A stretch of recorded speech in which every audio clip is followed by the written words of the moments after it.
আমি এটা বুঝি না যে আমার শাশুড়ির আমাকে নিয়ে এত সমস্যা কেন।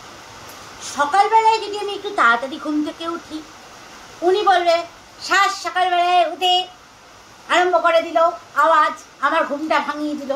লেহানো ঠিক আছে, সকালবেলায় তাড়াতাড়ি উঠবো না।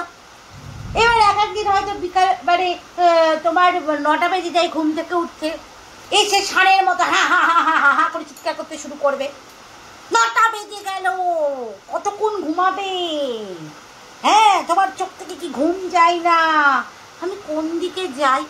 সকালবেলায় ঘুম থেকে উঠলে বলবে শ্বাস সকালবেলায় উঠে বসে আছে, এখনো পাখিরা ডাকিনি, এখনো মুরগি ডাকিনি। আবার 9টার সময় উঠলে বলবে যে বিছানাতে 9টা অবধি ঘুমাচ্ছে। আমি কোন দিকে যাই তোমরা বলো?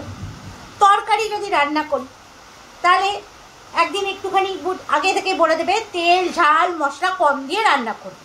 ভালো কথা, আমি তেল ঝাল মশলা সব কিছু রান্না কম দিয়ে আমি রান্না করছি। ও মা, যেই খেতে বসবো আরম্ভ করবে এটা কোনো রান্না হয়েছে, তেলতেলানি জল, গঙ্গার জল, হ্যাঁ, না আছে নুন, না আছে ঝাল, না আছে স্বাদ। ওনার মুখে স্বাদই লাগে। আমি কোন দিকে যাই?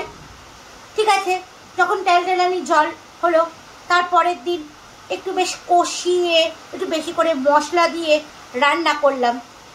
বাবা কত ঝাল দিয়েছে, বাবা এত তেল দিয়েছে, থালা পুরো চপচপ করছে থেলে।